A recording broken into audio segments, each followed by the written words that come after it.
Alright, today I'm gonna do how to learn Shakespeare and cramming tips. You shouldn't cram.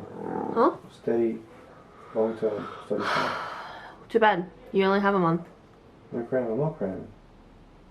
Well, I'm gonna make a video for people No, who want to cram. no, you shouldn't cram. Otherwise...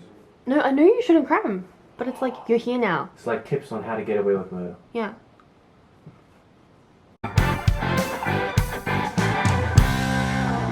Hi children.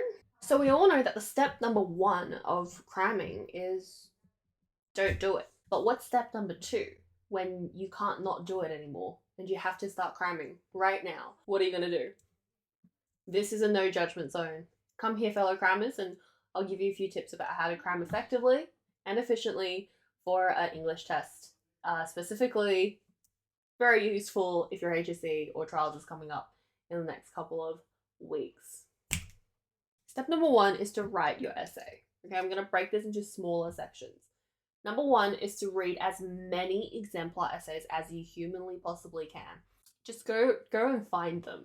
Upperclassmen, the internet, everywhere. Like, tutoring centers often put out like exemplars for you guys to read so that it gives them a landing page. It's usually in the blog. Look for them. Make sure you look for the good quality ones though, because if you're just going off of a really, really crappy essay, then you're not actually looking at a good exemplar. So don't just find it from like the kid who sits next to you whose marks are so. Make sure you're looking for, top of the class people, or ask nicely. Most people are nicer than you think. So if there's someone from the year above you that you're like, hey, can I please get a copy of your essay because you did so well, really love your work, can I get a signature? A lot of them would just say yes because you're not really a direct competitor for them anymore. So go and find some exemplar essays wherever you can. Once you have the exemplar essays, lay them out and read what makes them good. Okay? And I would split this into modules and, if you can, texts. So if you're doing common module, Billy Elliot, then I want you to go actually find exemplar text for Billy Elliot, like exemplar essays for Billy Elliot. Or you have to respond to the text that you are going to be talking about. So if that's not an option and you can't find any text specific ones, then finding module specific ones also work to address this syllabus. Okay? Step number 1, so that's the collection. Step number 2 is actually trying to figure out how do you use these exemplar essays. I'm not telling you to get them just so you can copy off of them. That's not true. I'm telling you to get them because inside these essays you're going to find terminology, okay?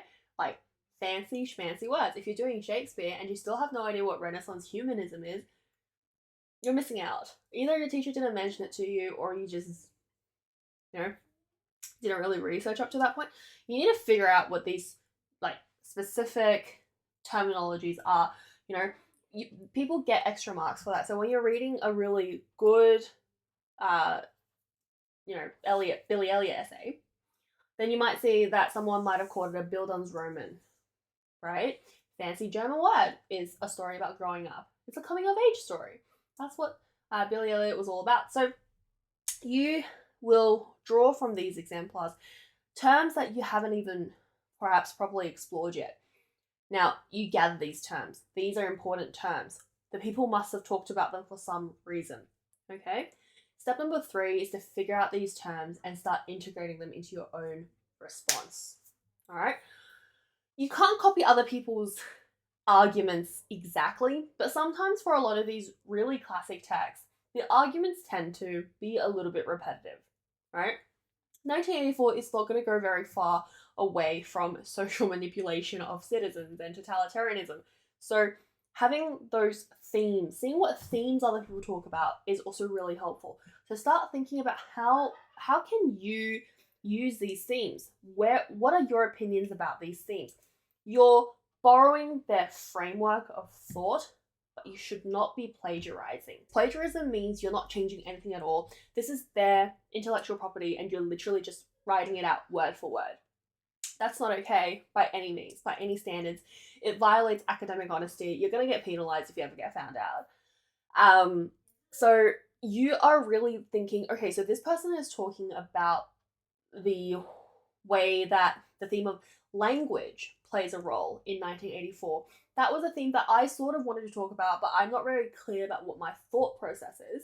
So I'm going to read their argument and to help my own clarification. So that's sort of what you're really doing with their essays. Using those elements to help you construct your first draft. Now, option number 2 for cramming is another tip. If it's within your budget, if it's something that you were looking for anyways, having a tutor, or even if you can ask a teacher of yours to just carve out some time for you to sit down and just talk through your ideas.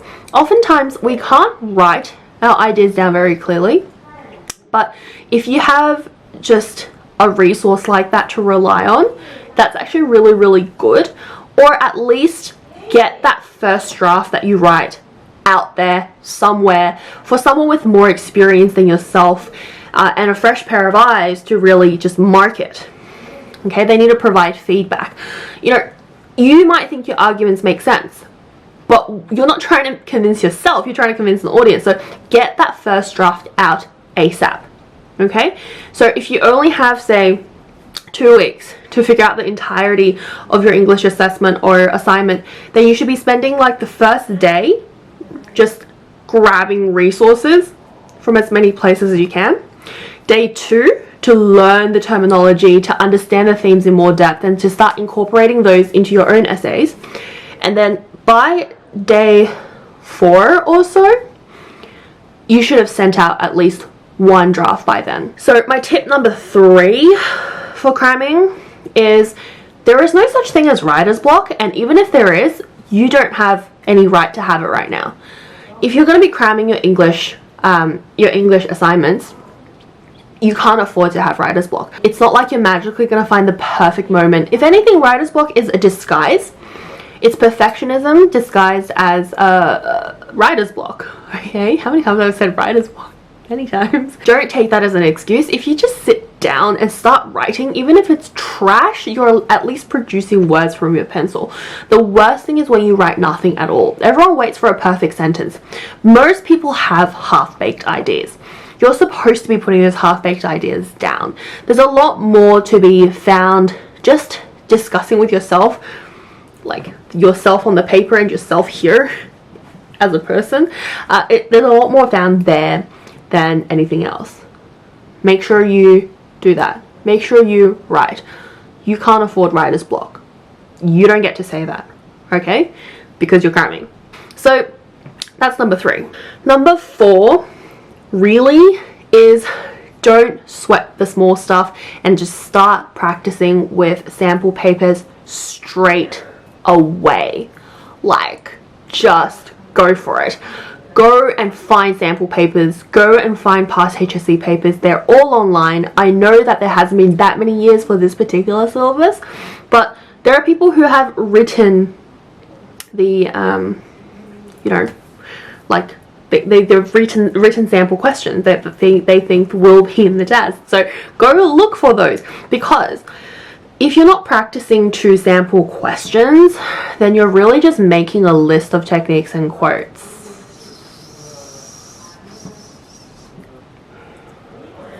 Story time. Da-da-da-da-da. I should have a theme for story time. But seriously, one of the people I know, someone in my life, I'll tell you 2 stories. One person in my life, he went from an 80 something mark in English all the way up to a 91 in the actual HSC. And that was all done in less than a year. Okay, so he was still 80 something in year 11. So he skipped 10 marks worth. And what he did, he is not naturally gifted at English at all. Like, he's not good at seeing abstract meaning, very much like a logic sort of guy, like logic driven. So the way that he improved his English, or at least like specific to the HSC syllabus, because when I say English, I don't mean like Englit as an open subject, because I do think that the standardized testing required in the HSC, it's not perfect, but to get a good mark in the actual HSC so that you can achieve your dreams of whatever it is, since English has to count. So he did, I think, about 20 practice questions for every single module. So for common mod, he would write 20 different essays based on 20 different questions. Same quotes and stuff, like using the same pool of quotes, but he did it like 20 times for every single module. Like, what? I practiced to about like, I didn't write it out fully, but I think he wrote it out fully. I practiced to like 15 to 20 questions as well, but it was like I would write the introduction and I would map out how I would argue certain logics and certain sort of things. So that worked for me. He went the grindy way. He just grinded. He wrote 20 essays per question. It's madness. It's absolute madness, but he did it. And in the end, it didn't stop him from achieving his dreams. Well, at least the desired degree which he wanted to get into, which unsurprisingly, as a kid from Roos, was medicine. We met in medical school. That's how I know this guy. And my second story is another guy from medical school, also a James Roos person. You can see that my social circle is a little bit small. I don't know. Where else would you find friends? High school, uni. So he actually went through the entire syllabus and wrote out all the potential questions that could be created from the syllabus, which you can actually do since the question needs to arise from the syllabus. And lo and behold, one of the, like, he actually matched up with a couple of questions. His guess questions ended up being like the exam question. He ended up getting a 96 in English. Wild stories about wild Roos kids. That's what you get here. That's what you get here at this channel. I would like to make some comments about, memorizing an essay. Which is what everyone has so many opinions about this. No, don't memorize your essay. Or like, you have to memorize. Honestly, you have to memorize something. It's not an open book test. You don't remember quotes, right? So instead of memorizing it as like an entire essay piece, which I think that's what really stuffs people up, because they memorize an essay and they don't actually practice to 15 to 20 papers like I recommended previously. So what ends up happening is, like, you get a question, you don't know how to do it, and then you freak out, and then you write out your essay, which does not answer the question at all. The logical pathways don't work. Even if the quotes work, even if the techniques work, you still didn't actually answer the question. So that's your biggest problem. The way I did it, I did memorize things, okay? You have to memorize how you broke down each quote that you decide to pick. You can't just like, you know what I mean? Like, you have to memorize your analysis. But I would always, so for one paragraph, if I was gonna like be using 4 pieces of evidence, I would memorize 6, right? And then I would play around with how do these pieces of evidence work with each other if I was asked a specific type of question. So I guess that leads us back to the original, which is to do past papers. Just don't waste your time and do a damn past paper, okay? Just learn on the job. Learn on the job. Get some good feedback, okay? Get some high quality feedback. Not just like, oh, this part is vague. I think high quality feedback shouldn't raise issues if it doesn't give you a guide on how to fix it. So if it's vague, first of all, people don't actually know what vague means. I should make a video about that. I should make a video about like what teachers mean when they say certain things, like vague, which I know what it means now because I mark papers and I sometimes write vague, and then I go back and correct it because I realize that's not a good piece of feedback, sort of thing. Get some feedback, seriously, because if you're not getting feedback, it's the blind leading the blind. Only in this case, you are both the blind and the blind. It's just you. You can't create good pieces if you don't get feedback. Remember that. You can't tell yourself if you've made a mistake. You don't know. Do you know if you made a mistake? And get out. Alright, next time. Laters.